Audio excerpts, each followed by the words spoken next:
Bismillahirrahmanirrahim. Assalamualaikum warahmatullahi wabarakatuh. Alhamdulillah nahmaduhu wa nasta'inuhu wa nastaghfiruh wa na'udzu billahi min shururi anfusina wa sayyiati a'malina. May yahdihillahu fala mudhillalah wa may yudlil fala hadiyalah. Asyhadu an la ilaha illallah wahdahu la syarikalah wa asyhadu anna Muhammadan abduhu wa rasuluhu la nabiyya ba'da. Allahumma fassalli wa sallim wa barik ala Muhammad wa ala alihi wa sahbihi wa mawala la haula wa la quwwata illa billah. Amma ba'du. Fa ya ibadallah usikum wa nafsi bi taqwallah wa ta'atihi la'alakum turhamun. Subhanaka la ilma lana illa ma 'allamtana innaka antal alimul hakim. Rabbi shrah li sadri wa yassir li amri wahlul 'uqdatam min lisani yafqahu qawli. Ma'asyiral muslimin wal muslimat wa zumratul mu'minin wal mu'minat, jamaah subuh Masjid An-Nas yang dimuliakan Allah, khususan ashabul fadilah, guru kita Bapak Haji Rahmat Sobari yang saya hormati. Mari sama-sama kita kembali bersyukur kepada Allah SWT, yang memang syukur ini adalah materi saya pada pagi ini. Sesuai janji saya pada bulan lalu bahwa kita akan membedah masalah syukur ini. Ringkasnya syukur artinya terima kasih. Jadi kalau kita udah terima sesuatu, kita kasih. Terima kasih. Syukur ini hukumnya apa? Wajib. Jadi jangan bilang syukur itu sunnah atau mubah. Syukur itu hukumnya wajib. Tapi yang membedakan wajibnya syukur dan wajibnya sholat, kalau sholat itu wajibnya fardunya ibadah mahdoh dia. Kalau meninggalkan sholat, keluar dari Islam. Orang Islam nggak sholat, statusnya kafir, tapi keluar dari Islam. Kalau orang Islam, orang Islam, wah hebat nih. Boleh saya bawa pulang tadi. Orang Islam nggak bersyukur, kafir, tapi nggak keluar dari Islam. Orang Islam nggak sholat, kafir, tapi keluar dari Islam. Begitu ya kira-kira. Jadi hukumnya wajib. Di mana wajibnya? Bapak lihat Al-Baqarah. A'udzubillahi minasyaitonir rajim. Fadhkuruni azkurkum. Maka ingatlah kamu kepadaku, kata Allah. Aku akan ingat padamu. Washkuruni wala takfurun, dan bersyukurlah padaku, jangan kau kafir. Jadi wajibnya di situ. Mutlak wajibnya. Dan syukur ini saking wajibnya, Allah tahu, Rasulullah pun tahu bahwa tidak semua manusia bisa bersyukur. Enggak semua manusia tahu cara bersyukur. Yang kita tahu kan selama ini bersyukur itu bilang alhamdulillah. Ya itu bersyukur, tapi baru sebagian. Jadi karena enggak semua cara bersyukur, tahu cara bersyukur, kita boleh bilang nih, bersyukur itu susah. Bersyukur tuh nggak gampang, Pak. Bersyukur tuh susah. Saking susahnya, Rasulullah berwasiat kepada Mu'az bin Jabal, kepada sahabatnya yang terbaik ini. Wahai Mu'az, aku wasiatkan padamu, jangan sekali-kali kau tinggalkan membaca doa ini fi duburis shalah, di ujung salat. Setelah selesai salat, yaitu Allahumma a'inni ala zikrika wa syukrika wa husni ibadati. Ya Allah, tolonglah aku untuk bisa jadi orang yang bersyukur kepadamu, berzikir kepadamu, dan bersyukur kepadamu, dan beribadah yang baik. Jadi syukur itu susah. Jangan dianggap enteng, Pak. Jangan main-main sama syukur ini. Sekali tidak bersyukur kita, maka syukur ini menentukan hidup kita. Kalau Anda bisa bersyukur dengan baik, hidup kita ditambah. hidup kita ini berkah terus. Tapi kalau nggak bersyukur, sekali saja nggak bersyukur di hidup kita ini, hidup kita penuh azab, sengsara, puyeng. Ada kan? Wa in ta'adzana rabbukum la in syakartum la azidannakum wa la in kafartum inna adzabi lasyadid. Ibrahim ayat 14.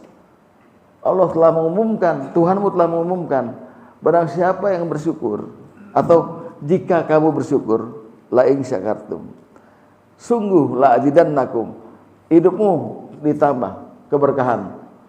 Enak Pak. Ya. Saya tanya Bapak, duit Bapak ini kalau dikumpulin, yang di kantong sekarang, yang di dompet, yang di ATM, lebih atau kurang? Hah? Kurang. Kurang berapa? Enggak, saya tambahin ntar. Dalam Islam, kita kalau ngomong Allah beda ngomong sama manusia. Kalau saya menganggap Pak Chandra, Haji Chandra baik, saya bilang sama Pak Chandra, saya minta uang dong, dikasih. Saya bilang kurang, ditambah sama Pak Chandra, saking baiknya beliau. Tapi kalau saya bilang udah dikasih sama Pak Chandra bilang, gimana? Udah lebih Pak, nggak ditambah. Beda sama Allah. Ketika dikasih rezeki, kita bilang, udah Allah, lebih, cukup ya Allah. Lebih ya Allah, cukup. Maka ditambah terus. Tapi kalau kita bilang, ya cuma segini kurang, diazab kita. Jadi makanya syukur itu menentukan hidup kita. Makin kita bisa bersyukur, Allah makin memanjakan kita dengan rahmatnya. Itu ya. Jadi wajib dan susah syukur itu, sehingga kita minta kepada Allah supaya bisa bersyukur. Bahkan Islam menganggap syukur itu bagian dari 1 dari 3 harta terbaik. Nabi berkata, kalau orang udah punya 3 ini, nggak usah cerita kaya atau miskin. 3 harta terbaik kita adalah 1, lisanun zakirun. Orang Muslim yang mulut itu penuh dengan zikir, lidahnya basah sama zikir aja. Jadi udah biasa zikir. Kalau kita udah terbiasa zikir, maka Allah berjanji dalam hadis qudsi, ana jalisu man zakaroni. Aku, kata Allah, akan duduk di samping orang yang menyebut namaku. Kalau Allah udah backing, aman Pak. Jadi kita apa-apa Allah, ya Allah, Masya Allah. Ya. Jangan kayak orang Betawi Pak, kaget mak dirodok, jangan. Nggak boleh. Ya Allah, Masya Allah. Kalau kaget apa? Semua begitu. Jadi lisanun zakirun adalah harta, 1 dari harta 3 yang terbaik. Yang kedua, wa qalbun syakirun, hati yang bersyukur. Yang ketiga baru zaujatun mu'minun itinahu bi imanihi. Kita punya perempuan, punya pasangan yang mukmin, yang bantu kita dalam keimanan. Kalau punya istri begitu, jangan dikubur Pak kalau belum mati. Iya, jangan dikubur dulu. Ya, kita ini kadang-kadang nggak bersyukur punya istri Pak. Bang, bagi duit Bang. Dibentak, lu mah duit mulu, geblek lu duit mulu. Ya kan? Giliran di samping rumah ada organ tunggal, itu yang warna merah itu keluar aja Pak buat nyawer Pak. Janda muda kasihan dia.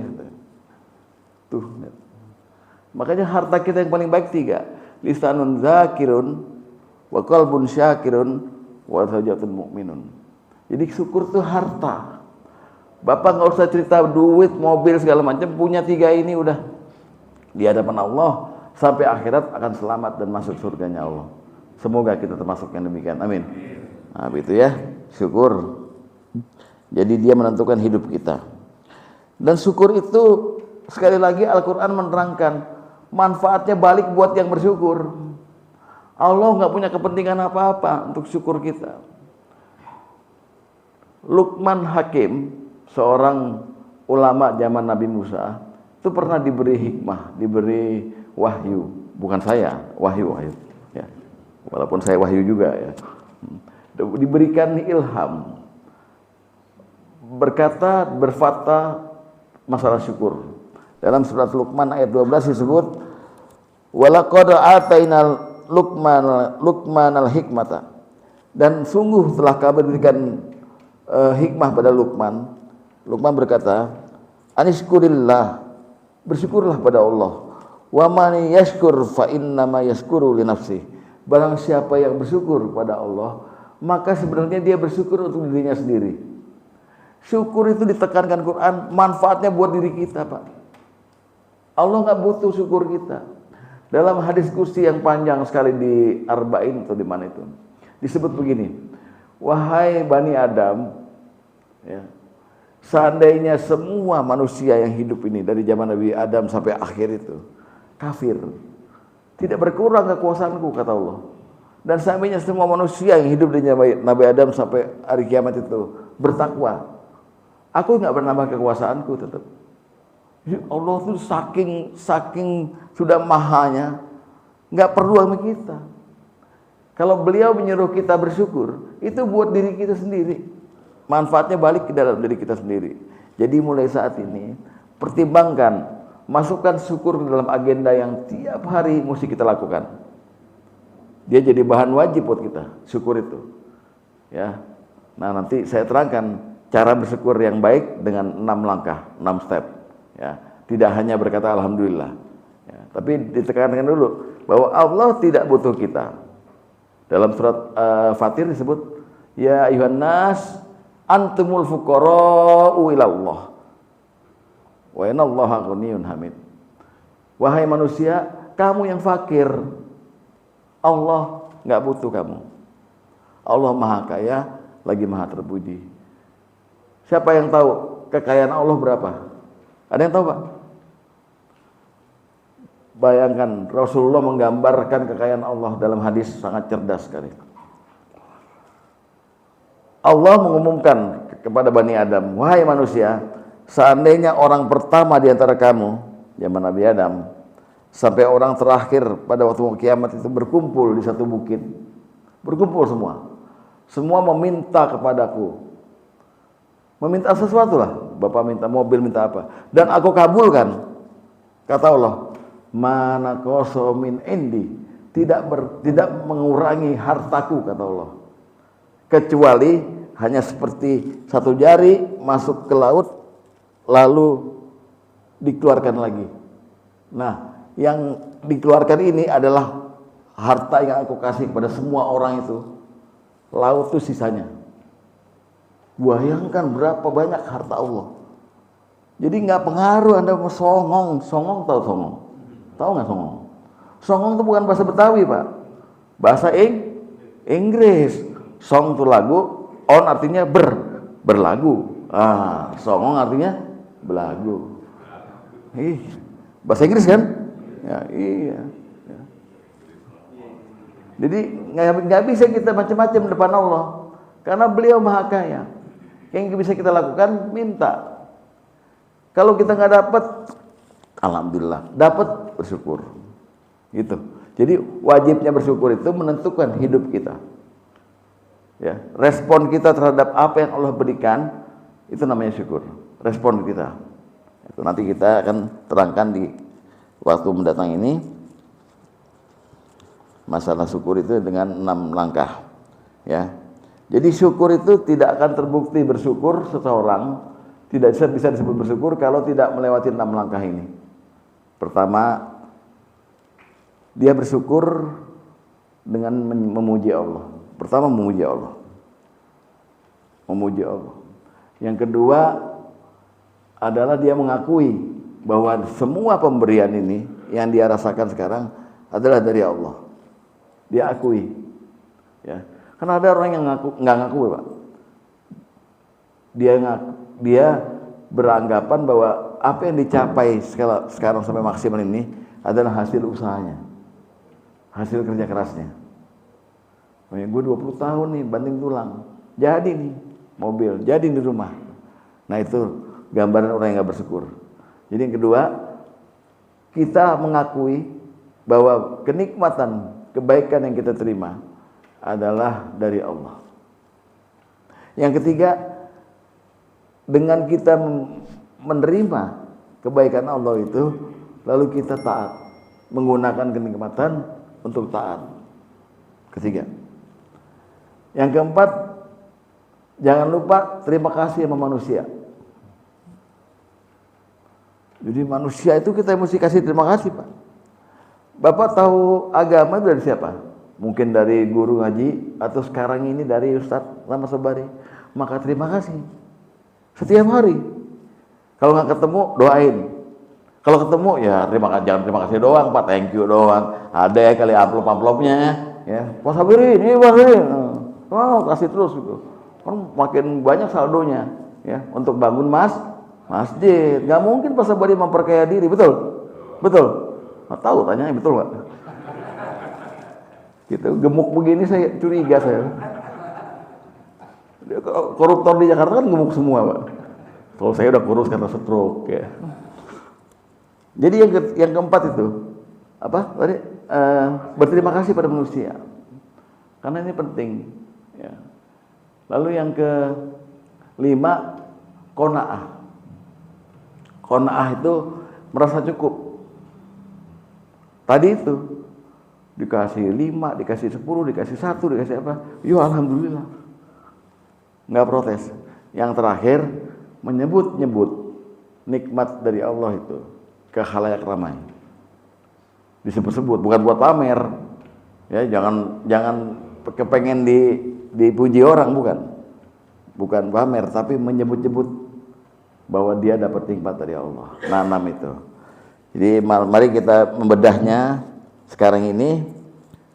Nomor pertama adalah hamdallah atau tahmid atau memuji Allah.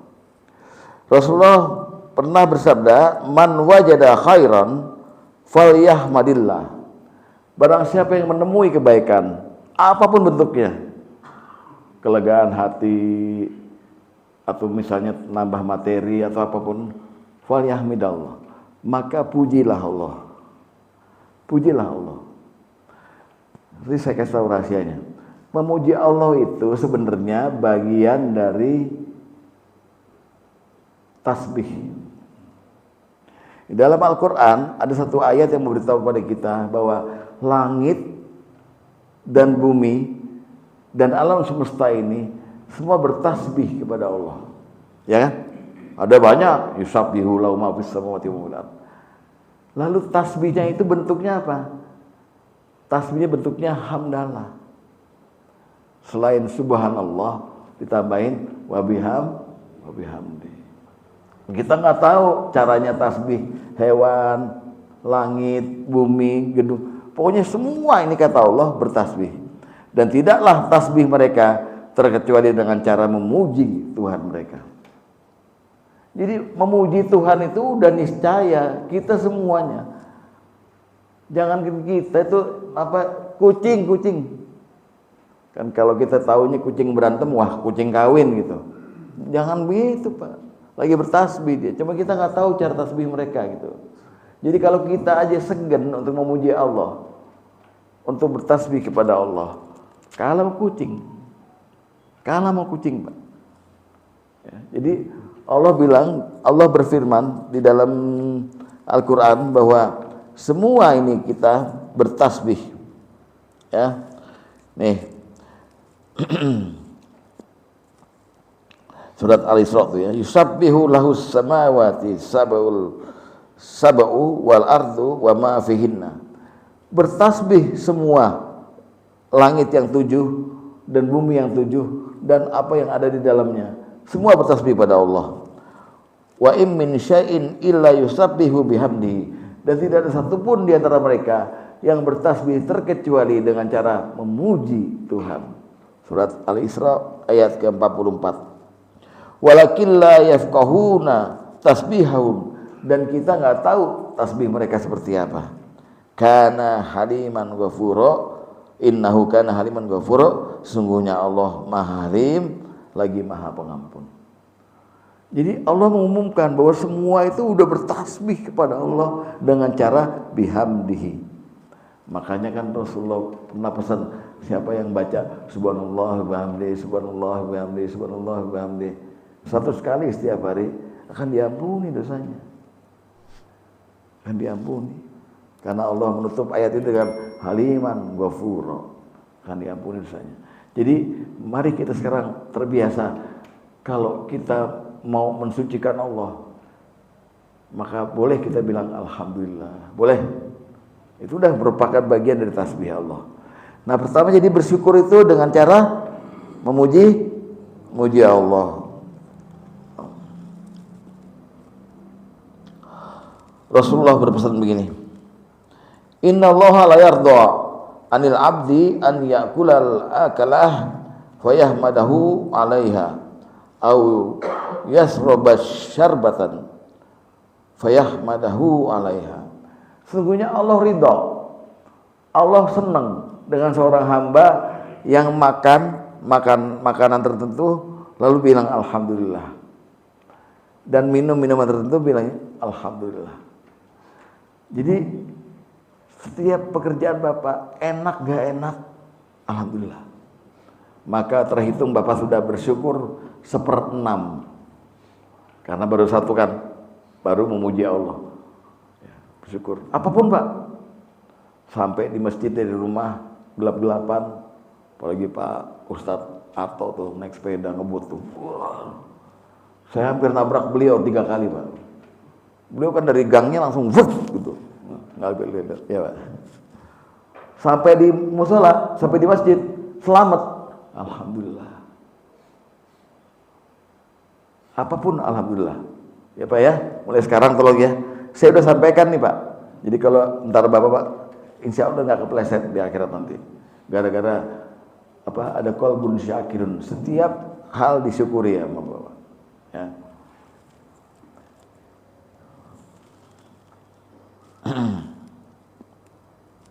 Yang kedua adalah mengakui bahwa semua nikmat itu adalah berasal dari Allah. Mungkin kalau Bapak baca kisah Nabi Sulaiman, ada episode di kehidupan Nabi Sulaiman alaihissalam ketika beliau dilapori oleh burung hudhud ya, bahwa ada ratu di negeri Saba yang menyembah matahari, kufur pada Allah. Maka Sulaiman menulis surat, haza min Sulaiman wa hadza bismillahirrahmanirrahim. Iya, haza pun ini minas Sulaiman. Isinya intinya menyuruh ratu itu untuk menyembah Allah. Ratu itu terima surat, wah kita mau diserang nih sama Sulaiman. Oleh sebab itu ratu itu datang membawa kado hadiah ke hadapan Nabi Sulaiman. Tapi sebelum ratu itu sampai di negeri Nabi Sulaiman di Palestina, Nabi Sulaiman bertanya pada stafnya, siapa yang sanggup membawa singgasana ratu itu ke hadapanku, agar dia nanti datang kaget, nyerah gitu. Jin Ifrit berkata, aku sanggup membawa itu, bawa singgasana itu sebelum kau bangkit dari dudukmu. Hebat nggak Pak? Hebat nggak? Menurut ahli tafsir, caranya Jin Ifrit bawa itu nggak lewat udara, lewat bawah tanah. Sebelum Nabi Sulaiman bangkit, dia sanggup. Udah ada.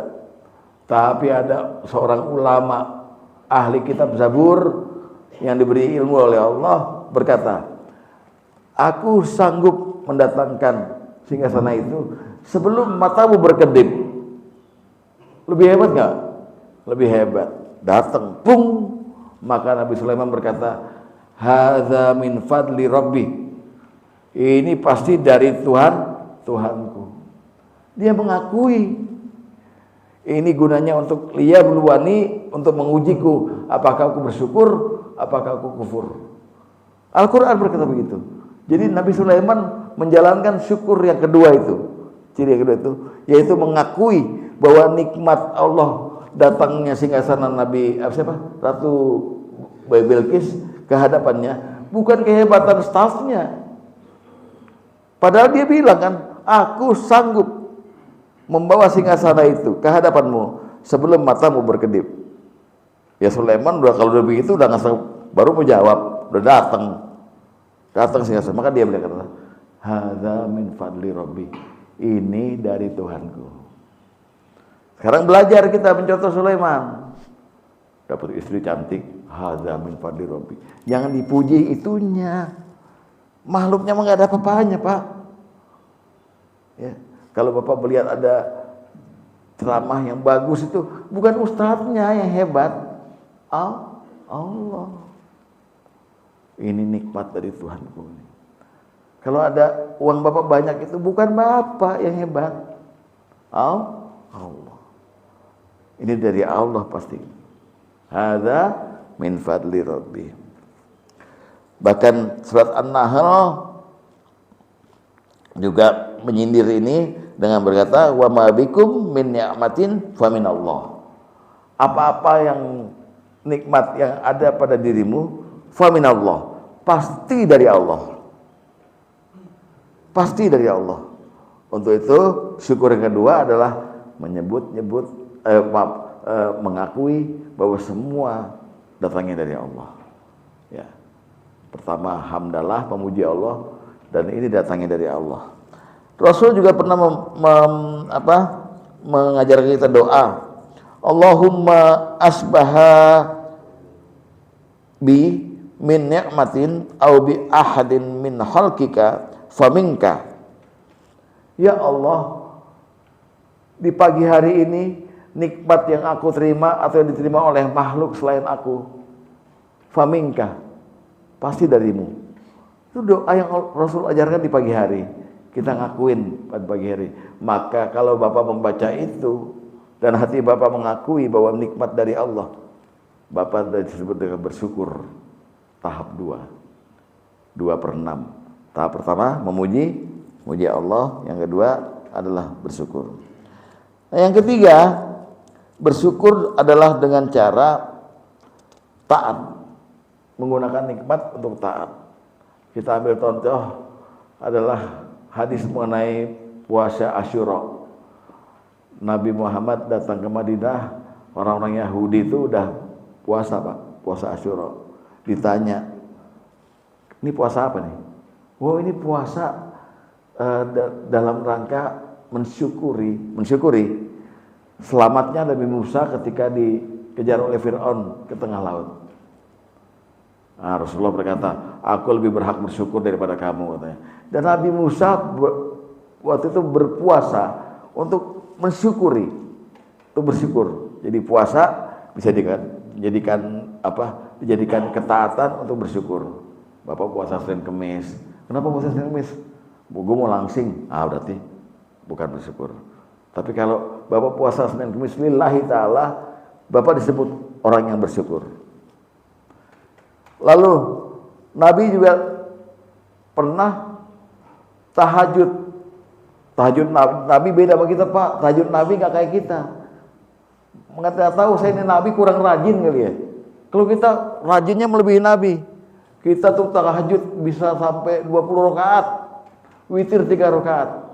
Tapi suratnya kulhu. Ame kuliah. Terus, Pak. Kulhu kuliah. Nabi hanya 2 rakaat. Witir 1. Tapi rakaat pertama di sholat tahajudnya Al-Baqarah selesai.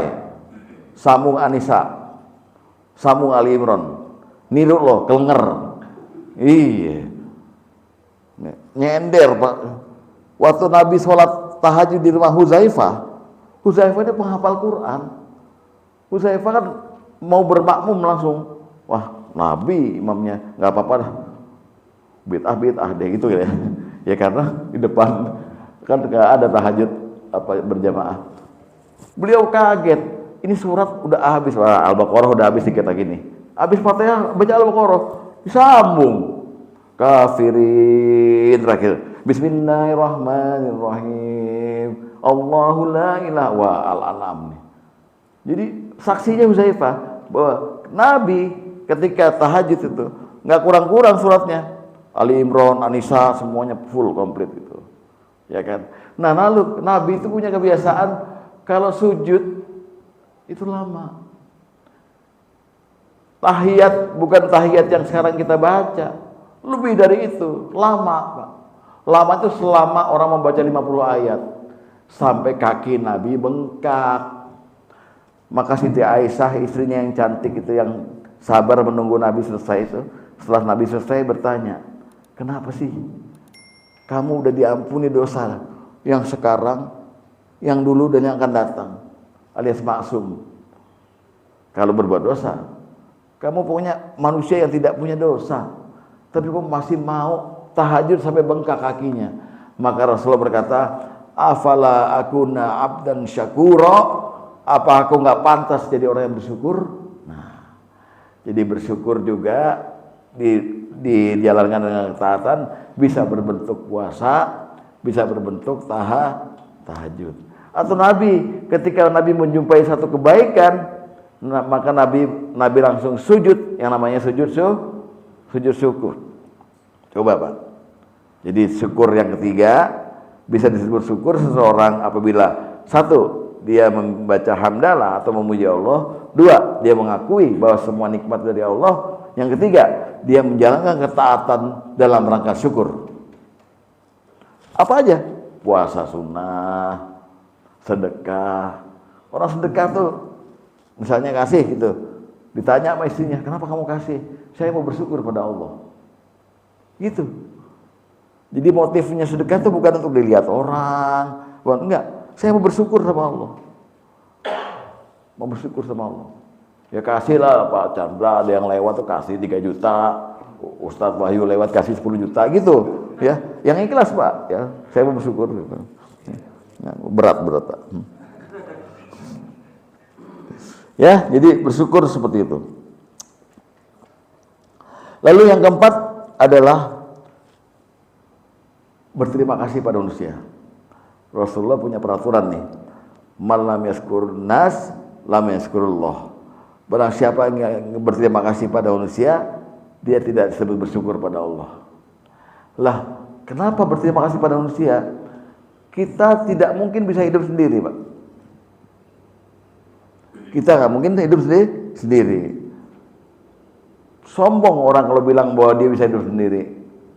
Dari mulai Bapak bangun pagi aja cari sendal untuk ke kamar mandi. Sendal yang bikin siapa? Bapak makan mau nyambel, cabai yang nanam siapa? Garam siapa yang bikin? Kalau misalnya kita mau bilang bisa hidup sendiri, kamu nyambel doang, mesti ke Ancol, air laut keringin dulu buat garamnya, betul? Hah? Jadi segitu pentingnya ada orang lain dalam kehidupan kita. Itulah Allah berikan satu langkah, berterima kasihlah pada manusia.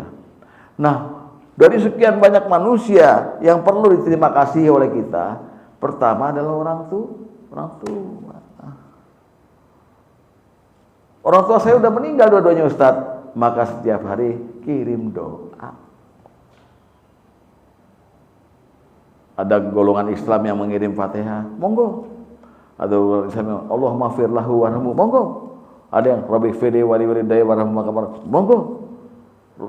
Sahabat Nabi juga pernah mencontohkan sedekah untuk orang tua yang sudah meninggal. Orang tua sudah meninggal Rasulullah, saya mau sedekah atas namanya boleh? Boleh, kata Rasulullah. Sedekah ke masjid. Pak Sobari, ini sedekah atas nama orang tua saya yang sudah meninggal. Pokoknya kita terima kasih, caranya begitu. Terima kasih aja sama orang tua. Yang kedua, istri. Belajar terima kasih Bapak istri, Pak. Terutama kalau udah selesai. Makasih ya Jeng. Nanti kalau Bapak terima kasih, kalau udah selesai, istri itu bilang, mau nambah lagi Mas gitu. Jangan main ngorok aja Pak, habis selesai balik badan. Wah, alhamdulillah punya. Ya, jadi ada terima kasihnya. Ya. Kita bisa merasakan keberadaan istri itu manfaatnya banyak kalau kita kayak saya segini sakit sekarang. Tadinya kita mungkin ngecilin istri, rupanya dia sabar, dan dia mau merawat kita. Ya. Kalau kita sakit, kalau kita biasa di komplek MA ini kan banyak ibu-ibu yang sosialita. Pergi kemana, pergi ke Singapura kemana gitu. Kalau lakinya ditinggal, kalau lakinya bener beriman gitu, sedih Pak, sedih. Bukannya malah yes, gue ke Parung. Nah, Parung mana Pak? Parung Pelaboyan, ya mana? Jangan, ya kan? Nah, jadi berterima kasih yang kedua pada istri. yang ketiga pada anak-anak, keempat pada ustadz, pada guru, pada semuanya. Nah kalau kita runtun orang yang perlu kita terima kasih, ternyata kita lalai, banyak lalai Pak. Jarang kita terima kasih. Untuk urusan yang sepele macam bikin kopi atau masakan istri di rumah, selesai makan kita bilang, makasih ya, enak banget nih gitu. Coba deh. Maka Bapak sudah masuk dalam golongan orang yang bersyukur. Pas siapa? Yang mana orangnya? 4/6 ya Pak? 4/6 ya? 5 ya udah ya? 4 ya. Jadi harus bersyukur kepada manusia. Ya. Makanya jangan heran ketika Al-Quran di surat Luqman itu Allah menyuruh anis kuruli wali walidaika, bersyukurlah padaku kata Allah dan pada kedua orang tuamu. Seakan-akan seolah-olah ini ada apa nih? Sang Khalik menyuruh kita untuk bersyukur padanya dan juga kepada makhluknya gitu. Karena pentingnya itu kita harus mengakui bahwa kita ini wujud ada itu karena sebab orang tua kita. Ya kan? Bapak ibu kita ketemu di mana? Nikah mereka. Ya, demen-demenan. Lahir kita. Enggak ada mereka ketemu, enggak ada kita. Ada mungkin saya bentuknya lain tapi di mana enggak ketemu kita. Jadi kita bersyukur pula bahwa kita ketemu di sini. Dan mengerti arti syukur di sini gitu. Ya. Ini 4/6 itu. Yang kelima, bisa disebut bersyukur orang kalau dia qanaah. Rasulullah bersabda, "Malam yaskuril qalil, lam yaskuril katsir." Barang siapa yang tidak bersyukur dengan yang sedikit, dia nggak akan bersyukur dengan yang banyak.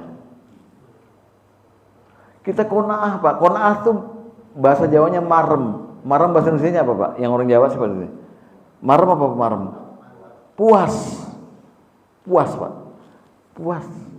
Apa pemberian Allah? Bahkan ketika kita tidak diberi sekalipun oleh Allah, doa udah macam-macam, nggak diberi, tetap kita alhamdulillah memuji Allah, bersyukur. Saya kasih contoh, satu gang, Jalan Seruni lah, Jalan Seruni. Semua beli mobil baru, semua. Ya bertahap, hari Senin, Toto, Pak Samsuri. Hari ini Pak, semua beli. Di antara penghuni Seruni ini cuma Pak Sobari yang nggak beli mobil. Kira-kira menurut Bapak perasaannya gimana ini? Dongkol? Dongkol nggak? Dengkel. Paling nggak jile. Paling gitu. Bukannya ya Allah ke jile gitu. Atau orang Cirebon. Padahal dia mesti bersyukur pada Allah. Dia tidak diberi mobil saat itu. Itu namanya yang bulan lalu saya sebut dengan asyakur. Dia sanggup bersyukur pada Allah ketika diberi atau nggak diberi, ketika diberi musibah atau diberi kenikmatan, bersyukur aja udah. Alhamdulillah. Kalau saya dapat mobil itu, ya Allah, barangkali saya sombong gitu. Jangan nangis-nangis pada kamar mandi. Ya Allah, tetangga gila semua gitu. Gua nggak dapat lotre sendiri gitu. Jangan. Jadi yang qanaah ini, Bapak sanggup untuk menerima apapun sedikit sekalipun. Seorang sufi, seorang ulama bernama Ibnu Athaillah Al-Iskandari dalam kitabnya Al-Hikam pernah berkata, qalilum minal mahbubi katsir. Sedikit tapi dari kekasih jadi banyak. Jadi berharga. Jadi kita jangan terlalu meremehkan pemberian orang sedikit, pemberian Allah sedikit. Apapun sedikit banyaknya syukuri. Qanaah, hati nerima, hati berasa puas gitu. Kan? Contohnya gini deh. Ada perempuan namanya Jenab di MA ini.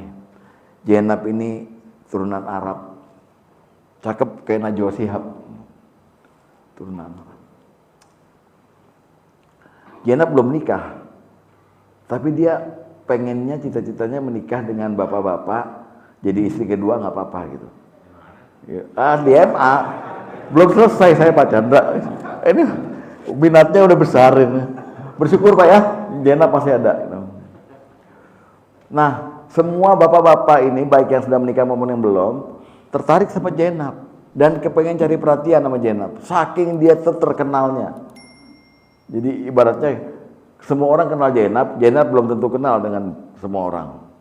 Tiba-tiba ada Agustusan, Zainab tuh datang ke hadapan kita. Kita lagi lihat lomba voli, ngasih permen Sugurs. Harganya cuma 2.000. 2.000 dapat 3. Kita sanggup beli setruk Pak Sendra. Permen begitu sanggup kan? Saldo Bapak kan ada, ya kan? Sanggup beli permen gitu. Tapi karena yang itu permen yang ngasih Zainab, harganya lebih dari permen setruk. Itu nggak bakal tega Bapak makannya. Dari siapa? Kata Pak Nei kepada Pak Chandra. Dari siapa? Zainab yang ngasih. Maka tuh permen cuma dibuka di rumah, dilat, tutup lagi, taruh kulkas. Sampai setahun, gara-gara Zainab yang ngasih. Berharga itu. Al-qalilu minal mahbubi katsiran. Sedikit tapi dari yang dicintai kelihatan banyak. Begitu pula Allah kasih kita. Ingat bahwa Allah memberikan pada kita bukan apa yang kita minta, bahkan apa yang kita butuhkan. Dan yang tidak kita minta pun Allah beri. Coba kalau Bapak dikirimin tagihan dari negara Lahul Mahfuz namanya, atau negara akhirat gitu. Tagihan pada Haji Chandra berupa oksigen selama 63 tahun itu. Sanggup bayar? Itulah pemberian Allah yang gratis, yang tidak pernah disyukuri. Malah kita geledek Allah. Nah ini oksigen bebas itu, ngerokok, wah gitu. Dulu saya begitu Pak, sekarang nggak boleh. Ya.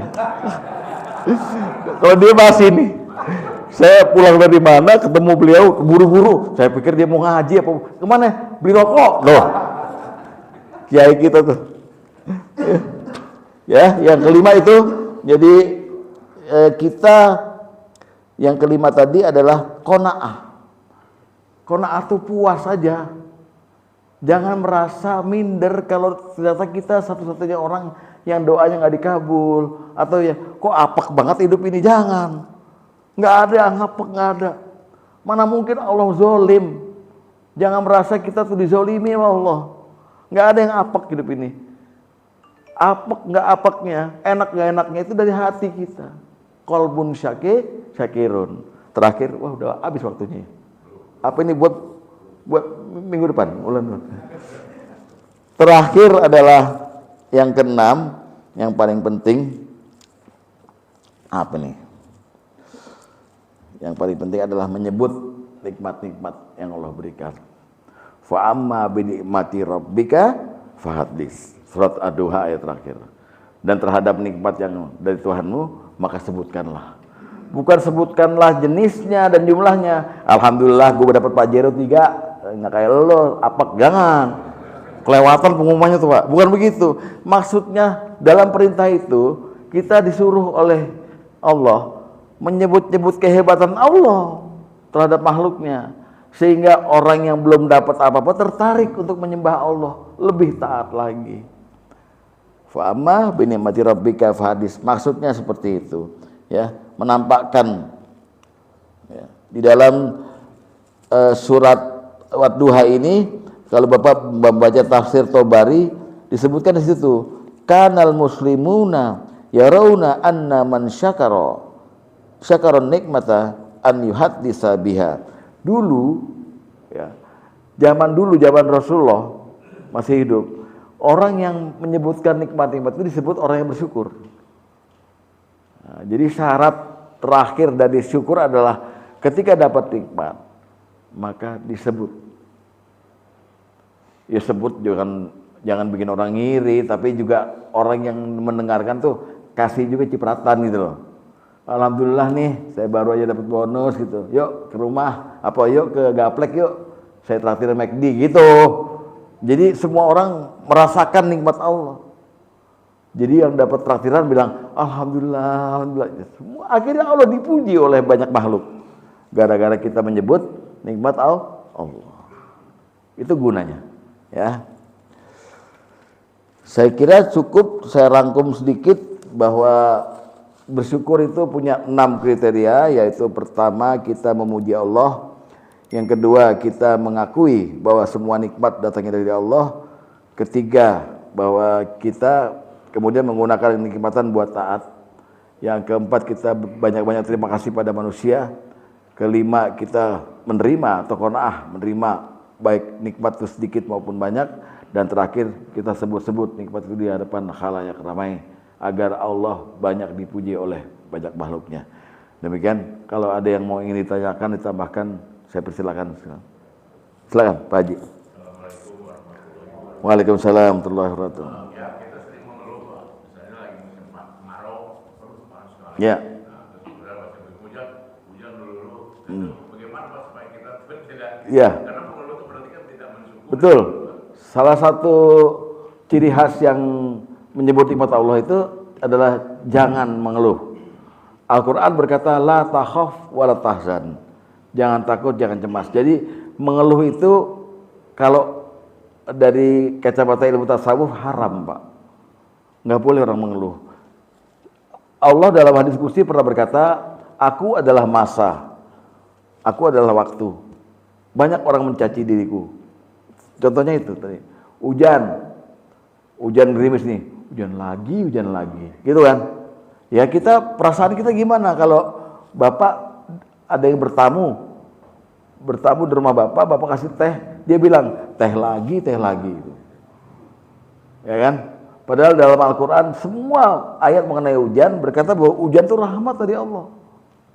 Ya. Jadi seharusnya sesuatu yang bersifat rahmat nggak boleh kita keluhkan gitu. Panas juga begitu dan segala macam. Sampai-sampai mengeluh ini pernah jadi barang yang haram di dalam kitab Taurat, Pak. Nabi Musa pernah Rasulullah SAW pernah bercerita bahwa salah satu isi dari kitab Taurat adalah begini, ya, yang dibawa Nabi Musa. Barang siapa yang pagi hari mengeluh mengenai kesusahan hidupnya, sama dia dengan menggibah Allah. Barang siapa yang dia tidak terima dengan apa yang diberikan oleh Allah pada pagi hari itu dia nggak terima, dan dia bicara sama orang lain, sama dengan sakhawatullah, dengan dia murka pada Allah. Gawat ini Pak Chandra. Jadi kita mengeluh aja soal ketidakenakan hidup ini sama dengan kita menggibah Allah. Menggibah manusia aja hukumannya makan bangkai nanti di akhirat. Bangkai manusia yang diomongin. Jadi saya ngomongin Pak Sobari nih. Ya kita gibah nih. Nanti kita di akhirat tuh didatengin mayatnya Pak Sobari. Suruh makan sama Allah. Ini yang kau omongin dulu. Lagi mana menggibah Allah? Bagaimana itu? Jadi memang untuk dikatakan bersyukur yang kita sebut-sebut nikmat Allah dilarang mengeluh. Ya udah syukurin aja dah, apapun dilarang mengeluh. Kita ini bisa mengeluh karena kita memperbandingkan sesuatu, Pak. Yang kita miliki dengan pihak luar. Kita perbandingkan. Padahal kan lain zamannya kadang-kadang, Pak. Ada orang baru masuk MA, beli rumah di MA, pasangan muda, kok kelihatannya kayak sinetron gitu, yang cantik, yang perempuan cantik, yang laki-laki ganteng, mobilnya keren segala macam. Kita bilang, kok hidup gue begini amat ya, nggak dia bahagia. Wah, contohnya kayak gitu. Kita mengeluh karena kita perbandingkan milik kita, apa yang kita alami dengan yang dialami oleh orang lain. Jadi betul Pak, mengeluh itu haram. Mendingan kita haramkan aja sekalian. Jangan sampai. Tapi yang jelas setiap kenikmatan dari Allah, enak nggak enak, apapun, alhamdulillah. Kemarin bulan lalu saya terangkan bahwa ada seseorang yang kematian, yang ditinggal mati anaknya. Lalu Allah berkata pada malaikat maut, kamu mengambil anaknya dia? Iya, dengan perintahmu ya Allah. Gimana bapaknya waktu kamu ambil nyawa anaknya? Dia memujimu ya Allah. Saksikan malaikat dengan pujiannya itu ketika aku berikan dia musibah, aku masukkan dia ke dalam surgaku. Aku ampuni semua dosa. Jadi bersyukur dengan atas apa yang diberikan oleh Allah, baik itu enak maupun tidak enak. Maka orang-orang yang begini disebut dengan syakur. Gitu Pak Jarna? Silakan Pak. Waalaikumsalam. Kalau kita dikasih kenikmatan, pasti kita bersyukur Pak. Ya. Kalau setelah kita diberi musibah, pasti kita kadang-kadang kita nggak ikhlas juga gitu Pak. Ya. Apa mempengaruhi nilai syukur kita kalau gitu? Yang penting gini, yang penting Bapak latihan mencari hikmah di balik musibah. Mencari hikmah di balik kejadian yang Allah berikan pada kita. Pasti ada hal yang baik. Kalau Bapak rajin-rajin baca Quran tentang kekuasaan Allah. Saya kasih contoh di bulan lalu itu di Ali Imran 26. Coba Bapak lihat. Qulillahumma malikal mulki tu'til mulka man tasya wa tanzi'ul mulka mimman tasya wa tu'izzu man tasya wa tudhillu man tasya biyadikal khair. Ya Allah yang punya kerajaan, Engkau berikan kekuasaan pada siapa yang Engkau kehendaki. Positif. Engkau pecat siapa yang udah berkuasa sesuai kehendakmu. Negatif. Negatif kan Pak? Bapak jadi bupati, enak-enakan duduk 2 tahun, tahu-tahu dipecat. Negatif nggak? Negatif. Tapi kalau Bapak terus berkuasa 2 periode, positif bagi Bapak. Tapi Allah bilang di situ, aku yang kasih pecat, aku yang kasih kekuasaan. Waktu izzu man tasya, aku muliakan orang. Waktu zillu man tasya, aku hinakan orang. Tapi kata Allah, biadikal khair, maka di tanganku segala kebaikan. Jadi segala sesuatu yang negatif dan positif dalam kacamata manusia, bagi Allah di tangannya segala kebaikan. Ada hikmah di balik itu. Jadi kalau orang nggak terima dengan musibah itu, belum bisa mengambil ibrah, mengambil hikmah dari apa yang terjadi. Ada orang kematian istrinya, sakit Pak. Nauzubillah min dzalik kan? Iya dalam hati Bapak. Jangan sampai. Ada di MA ini ada beberapa yang nanti ditinggal oleh istrinya kan. Contohnya Pak Joko, warga RT 4 siapa. Tapi ternyata di balik itu Allah kepengen menjodohkan dirinya dengan adiknya, istrinya. Hadiah kan? Tapi caranya begitu dulu, diambil dulu. Ya, lalu dikawinkan lah dengan dia. Banyak. Sesuatu yang dibalik nggak enak, ada enaknya. Gitu. Hanya tinggal kita aja yang pandai-pandai bersyukur. Alhamdulillah ya Allah. Makanya saya tuh heran lihat ada hadis. Nabi berkata, kalau kamu lihat ada orang terkena musibah, katakan, Alhamdulillahilladzi afani mimma btalaka bihi.